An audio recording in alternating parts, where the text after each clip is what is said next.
तो कहानी में बेसिकली होता यह है कि एक एडवेंचरर होता है जो कि डंजन में जाता है, पर वहाँ पर वो मारा जाता है, पर वो पूरी तरीके से मरता नहीं है, बल्कि वो एक जिंदा स्केलेटन बन जाता है। तो इस अकॉर्डिंग ना तो वो पूरे तरीके से मरा है और ना ही पूरे तरीके से जिंदा है। तो देखते हैं हमारा मेन कैरेक्टर इस हालत में कैसे सर्वाइव कर पाता है। सो एपिसोड स्टार्ट होता है और हम देखते हैं एक लड़के को जो कि एक डंजन में जाता है। वो अंदर जाता है और उसे एक बहुत बड़ा सा जानवर दिखता है, जिसे देखकर वो बहुत ज्यादा डर जाता है, जिसकी वजह से ना तो वो हिल पा रहा था ना कुछ कर पा रहा था। फिर वो जानवर उस एडवेंचरर की तरफ बढ़ता है और उसे मार देता है। थोड़े टाइम बाद उस एडवेंचरर की आंख खुलती है और वो खुद को पानी में देखता है। वो देखता है कि वो एक स्केलेटन बन चुका है, पर उसे इस चीज पे यकीन नहीं होता और वो बहुत परेशान होने लगता है। सीन चेंज होता है और हमें कुछ टाइम पहले की स्टोरी दिखाई जाती है। एक गाँव रहता है, वहाँ पर एडवेंचरर्स रहते हैं और एडवेंचरर्स को जल्दी उठना पड़ता है क्योंकि उन्हें काम भी करना होता है, बल्कि देर तक तो सिर्फ बड़ी फैमिलीज के लोग ही सो पाते हैं और स्कूल के बच्चे तो कई दिनों तक सो ही नहीं पाते क्योंकि वो लोग रिसर्च पे काम करते हैं। यहाँ हमें पता चलता है हमारे इस मेन कैरेक्टर का नाम है रेंट फियाना और ये एक ब्रोंज लेवल का एडवेंचरर है जो कि काफी लो रैंक होता है। फिर वो तैयार व्यार होकर अपने गिल्ड में जाता है ताकि उसे आज के लिए क्वेस्ट मिल सके।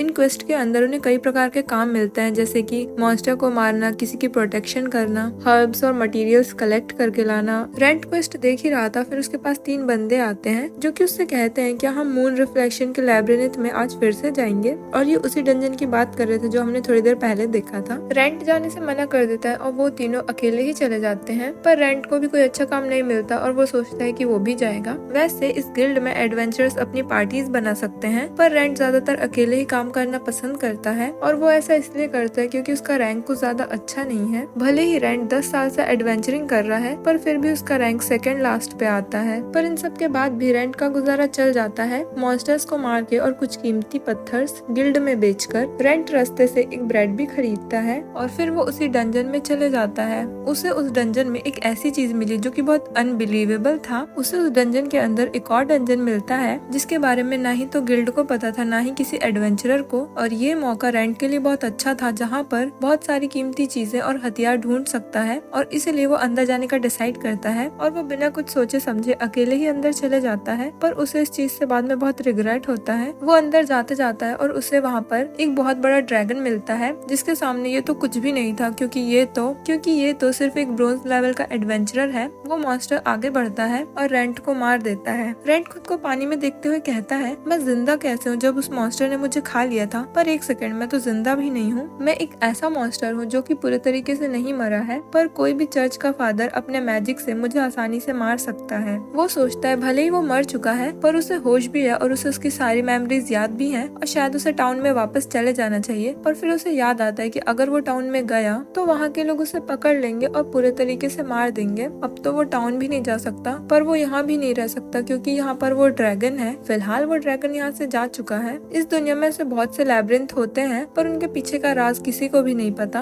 और इन लैब्रिन्थ के अलग अलग साइजेस होते हैं। सभी के अंदर अलग अलग टाइप के मैजिक इक्विपमेंट्स होते हैं और अलग अलग ट्रेजर्स होते हैं, और इनके हर कोने में मॉन्स्टर्स मिलते हैं। रेंट आगे बढ़ता है और उसे एक रूम में एक स्लाइम दिखता है, पर वो उससे नहीं लड़ता और उसे इग्नोर करके चले जाता है। वो सोचता है कि वो कुछ दिन यहीं पे वेट करेगा अपने साथियों का, जब वो यहाँ आएंगे तब वो उनसे मदद मांगेगा, पर असल में वो इस स्केलेटन वाली बॉडी में बोल भी नहीं पा रहा था। फिर उसके सामने एक स्केलेटन आता है और रेंट डिसाइड करता है कि वो उससे फाइट करेगा, पर असल में रेंट की बॉडी तो पहले से भी ज्यादा हैवी फील हो रही थी। फिर भी वो अपनी स्वॉर्ड लेकर उससे लड़ने जाता है। रेंट जैसे ही उस स्केलेटन को मारने के लिए अपनी तलवार उठाता है, वो खुद ही पीछे गिर जाता है तलवार के साथ, और फिर सामने वाला स्केलेटन रेंट के पास आ रहा था पर फिर वो भी रास्ते में ही गिर जाता है और उसका एक लेग पीस टूट जाता है और वो अपने लेग पीस को दोबारा जोड़ने लगता है। रेंट सोचता है वो यहाँ पर ना ही अपनी स्वॉर्ड यूज कर सकता है और ना ही अपनी मैजिकल एबिलिटीज, पर उसे याद आता है वो अपनी स्पिरिचुअल एनर्जी को तो यूज कर सकता है, और वो उसे यूज कर पा रहा था। इतने में सामने वाले स्केलेटन का लेग पीस जुड़ जाता है और वो रेंट की तरफ बढ़ता है। रेंट भी अपनी स्वॉर्ड उठाता है और उसके सर में वार करता है, जिससे सामने वाले स्केलेटन का खोपड़ी टूट जाता है और वो उसे पूरे तरीके से मार देता है। उसके बाद उस स्केलेटन की एनर्जी रेंट के अंदर चले जाती है। फिर हमें एक फ्लैशबैक दिखाया जाता है जब रेंट एक लड़की के साथ था। वो उसे बताती है कि मॉन्स्टर्स टाइम और एक्सपीरियंस के साथ इवॉल्व होते हैं, जैसे कि स्केलेटन तो हमेशा स्केलेटन ही रहेगा, पर कुछ केसेस में स्केलेटन इवॉल्व होकर गुल बन जाते हैं और इसे एग्जिस्टेंशियल इवोल्यूशन कहते हैं, और वो लड़की इसी चीज पर रिसर्च कर रही है। रेंट इस बात को याद करता है और कहता है इसका मतलब उसका अभी अभी इवोल्यूशन हुआ है। वैसे भी गुल्स तो पूरे तरीके से मरे नहीं होते, पर उनके पास मांस होता है और वो ह्यूमंस की तरह ही होते हैं। रेंट भी डिसाइड करता है कि वो यहीं पर रहेगा और मॉन्स्टर्स को मार के अपना इवोल्यूशन कराएगा और जब वो एक गूल बन जाएगा तब वो मास्क लगाकर टाउन में जा पाएगा।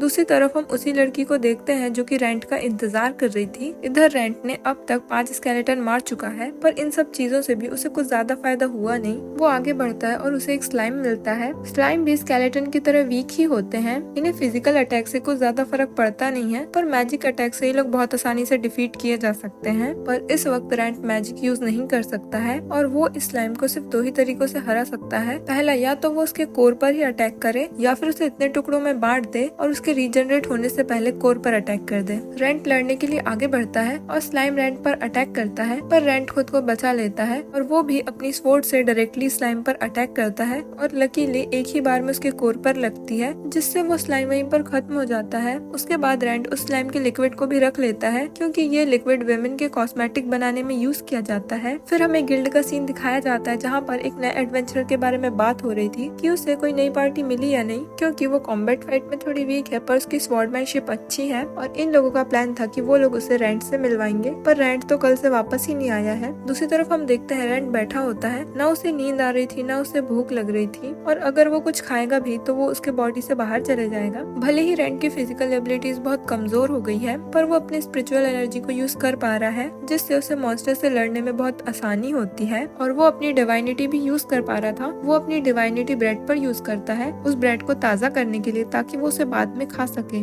रेंट वहाँ पर अकेले ही बैठकर बहुत सारी चीजों के बारे में सोच रहा था, जैसे कि उसे एडवेंचरिंग करते हुए 10 साल हो गए और अगर उसकी ट्रेनिंग को मिलाए तो 20 साल, पर इसके बाद भी वो एक बहुत छोटे रैंक पर है। पर उसके पास जो स्पिरिचुअल एनर्जी, माना और डिवाइनिटी है वो हाई रैंक एडवेंचरर के पास भी बहुत मुश्किल से होती है। बहुत सारे लोग एडवेंचरिंग से जब थक जाते हैं तब वो उसे छोड़ देते हैं और अपने गाँव वापस चले जाते हैं खेती करने या फिर कोई और काम ढूंढने। पर रेंट ऐसा नहीं करना चाहता था और वो हर रोज प्रैक्टिस करता था एडवेंचरर बनने के लिए। उसने बहुत छोटी छोटी जॉब्स भी की एक बहुत बड़े रैंक का एडवेंचरर बनने के लिए, और वो एक दिन मिथ्रिल लेवल का एडवेंचरर जरूर बनेगा। एक स्केलेटन बनना भी उसे नहीं रोक सकता। वो आगे बढ़ता है और ऐसे ही फाइट करते जाता है और ऐसे ही वो एक स्लाइम को मार देता है। और जब वो उसकी लिक्विड कलेक्ट कर रहा था तब वो लिक्विड अचानक से रेंट की बॉडी पर जाने लगती है और उसकी बोन्स के आसपास मसल्स आने लगती हैं। रेंट देखता है अब वो इवॉल्व होके एक गुल बन गया है। ये देखकर रेंट बहुत खुश होता है और वो बोलने की कोशिश करता है, पर वो अब भी कुछ नहीं बोल पा रहा था। पर हाँ, अब वो आवाजें जरूर निकाल पा रहा है और वो बहुत कोशिश करता है कुछ कुछ बोलने की। फिर उसे समझ आता है कि प्रैक्टिस के साथ वो थोड़ा कुछ तो बोलना सीख ही जाएगा। और बस एपिसोड यहीं पर खत्म हो जाता है। तो ये नया एनीमे कैसा लगा कमेंट करके जरूर बताना। अगर चैनल पे नए हो तो जाने से पहले सब्सक्राइब कर देना। तो मिलते हैं अगले वीडियो में, तब तक के लिए सायोनारा।